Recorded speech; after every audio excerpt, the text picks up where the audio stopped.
ये हमारे किसान हैं। मैं एक किसान सेवक और समाज सेवक हूँ। मेरा नाम है सौरभ सोनी। ये किसान हैं संग्राम सिंह, ग्राम भरतपुरा के। इनकी विगत दिसंबर माह में बहू की लापरवाही के चलते मृत्यु हो गई। और प्रसूति गृह कौन सा है? टोटली अवैध है, जो कि नगर पालिका क्षेत्र में आने वाले पिसनारी तिराहा आशीर्वाद क्लिनिक में जो डॉक्टर अजय जैन हैं, उनके द्वारा इलाज किया गया। जब उनसे बचा नहीं, जब उनसे संभला नहीं, तो उनने तुरंत झांसी रेफर किया। झांसी रेफर होने के बाद वहाँ चिरंजीवी हॉस्पिटल में उसकी जो है पीड़िता की मृत्यु हो गई। और उसके बाद भी इनसे 2 लाख रुपया लिया गया, जबकि ऐसा हम लोगों को बताया गया है कि अगर कोई प्राइवेट हॉस्पिटल में किसी जच्चा बच्चा की या किसी पेशेंट की मौत हो जाती है तो उसके बाद उसका पेमेंट नहीं लिया जाता। कितना रुपया लिया गया आपसे? 1,90,000 रुपया वहाँ पर। 1,90,000 रुपये झांसी के चिरंजीवी कौन सा हॉस्पिटल है? हॉस्पिटल चिरंजीवी हॉस्पिटल में लिए गए। कागज मांगने पर माननीय सीएमओ साहब को नवंबर, हम तो हमें जानते नहीं, हम बड़े आदमी हैं, हम मर्डर करवा देंगे। अब कागज देने से मना कर दिया, एक भी कागज नहीं दिया हमारे लिए।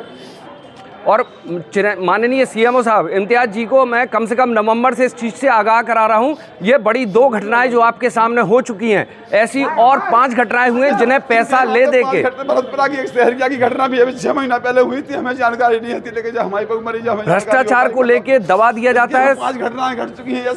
सीएमओ साहब को हमने 13 नवंबर को जन सूचना मांगी थी अवैध प्रसूति गृह की, मगर लापरवाही के चलते उन्होंने कार्रवाई नहीं की। फिर मैंने झांसी में अपील की। झांसी में अपील करने के बाद भी वो इतने भ्रष्ट अधिकारी हैं कि 25/11/2024 को जो अपील की आया था, यहाँ पे सीएमओ को सूचित किया गया था। उसके बाद मैं निरंतर गया, आज तक अवैध प्रसूति गृह और अवैध तो हमारी जांच 3 महीना से झांसी में पड़ी, मतलब तो अवैध प्रसूति गृह अवैध क्लिनिक पर पोर्टल पे मतलब अभी को लेकर शिकायत करी तुमने? कहूँ सबको करी थी शिकायत, कर चुके डीएम साहब को शिकायत करी। कम से कम 2 से 3 बार ये कर चुके हैं, उसके लेटर हैं और ये अखबार में भी निकला था। अमर उजाला, जागरण ललितपुर लगाई गई, मतलब आयुर्वेदिक में जागरण ललितपुर में 21 फरवरी 2025 का ये पेपर है, आपको दिख रहा होगा। इसमें पूरी स्पष्ट तौर पे इस पीड़ित की जो है कार्रवाई के लिए बोला गया था, परंतु उस पर लीपापोती के चलते भ्रष्टाचार इतना स्वास्थ्य विभाग में, चाहे वो आयुर्वेदिक विभाग हो, चाहे वो होम्योपैथिक विभाग हो, चाहे वो आपका एलोपैथिक विभाग हो। ऐसा ही डॉक्टर बांसी के गुप्ता जो है, उनके ऊपर भी हमने लेटर दिया। उन लोगों ने अलग अलग जगह से हमें फ़ोन लगाए गए, तो हमने उनके द्वारा कहा कि भाई अब आप भी पैसे दे के 1,00,000-2 लाख रुपए सीएमओ साहब को दे दो। तो उनके जो उनके मिलने वाले थे, उनके हमारे पास फ़ोन आए, वकील के आए, रिश्तेदारों के आए। तो मैंने उन सभी से ये कह दिया 1,00,000-2 लाख आप सीएमओ साहब को दो और अपनी कहानी निपटा लो। तो इस तरह के में जो घटना हुई है अस्पताल में, जी उसको क्या इस घटना जो आप बता रहे हो उससे जोड़ा जा सकता है कहीं से? ये जोड़ा इसीलिए जा सकता है क्योंकि अवैध प्रसूति गृह ज़्यादा है और वहाँ पर दलाली ज़्यादा है। और जो एक डॉक्टर है स्वाति खरे, वो इस दलाली की सबसे बड़ी सरगना है। और वहीं पे एक विभाग के अधिकारी हैं जिनका नाम मैं इसलिए नहीं बोलना चाहता क्योंकि बिना सबूत के तो कुछ नहीं कह सकते। चूंकि जब महिला की मौत हुई तो वो वहाँ डॉक्टर अवेलेबल थी, और जो पीड़ितों का कहना है कि जो स्वाति खरे हैं वो डॉक्टर हैं, और वहाँ पे जो लोग हैं उनका ये कहना है कि उनकी डिग्री बिल्कुल वेरीफाई शायद नहीं है। सरगना शब्द यूज किया तो ये माने कि क्या कोई बहुत बड़ा गिरोह काम कर रहा है? बिल्कुल काम कर रहा है। बिना लिए दिए वहाँ डिलीवरी नहीं होती और वहाँ झांसी रेफर कर दिया जाता है। कोई भी बच्चा जाता है, बचाने का प्रयास किया जाता है कि कार्रवाई होती है?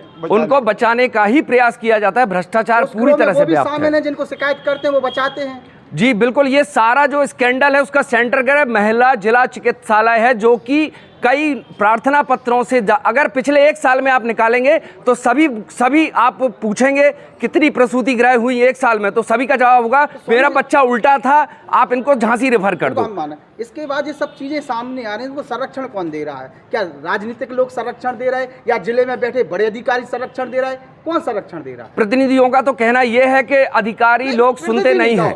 जनप्रतिनिधि कह रहे हैं कि प्रतिनिधि? जनप्रतिनिधि कह रहे हैं कि अधिकारी ज्यादा है, जनप्रतिनिधि कम है। पूरे उत्तर प्रदेश में जनप्रतिनिधियों का कहना है कि कहीं ना कहीं अधिकारी जो निचले स्तर के हैं, माननीय डीएम साहब हैं, ये लोग ऐसे नहीं करते, तुरंत कार्रवाई करते। इस केस में भी डीएम साहब ने कार्रवाई की, तब जाके थोड़ी चली है।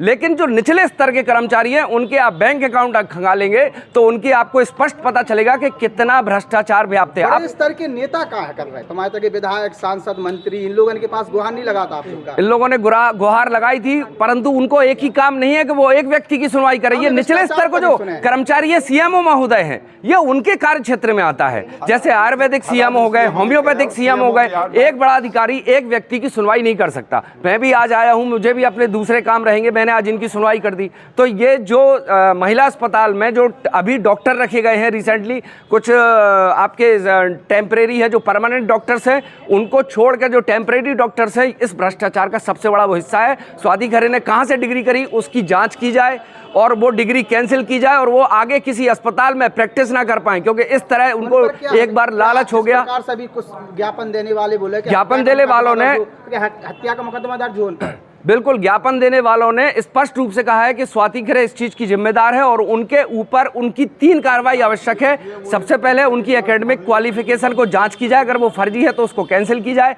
उनकी जो भर्ती कैसे हो गई, ललितपुर जिले में पड़ी, वो ललितपुर जिले में भर्ती कैसे हो गई, ये एक भ्रष्टाचार का बहुत बड़ा रूप है। और वो अपने समाज का रुतबा भी दिखाती हैं कि अब मैं उसके आगे कुछ कह नहीं सकता चूंकि, लेकिन वो अपने समाज का रुतबा दिखाती हैं, खरे हैं, पटेल हैं, उसको आप समझ सकते हैं, और मैं कुछ आगे कह नहीं सकता। और उनकी डिग्री फर्जी है। मुकदमा दर्ज हो के नहीं? बिल्कुल हो, क्योंकि अगर किसी की क्या हो, मुकदमा कौन सा दर्ज हो? हत्या का मुकदमा दर्ज होना चाहिए। अगर लापरवाही हुई है तो ये जांच अधिकारी तय करेंगे।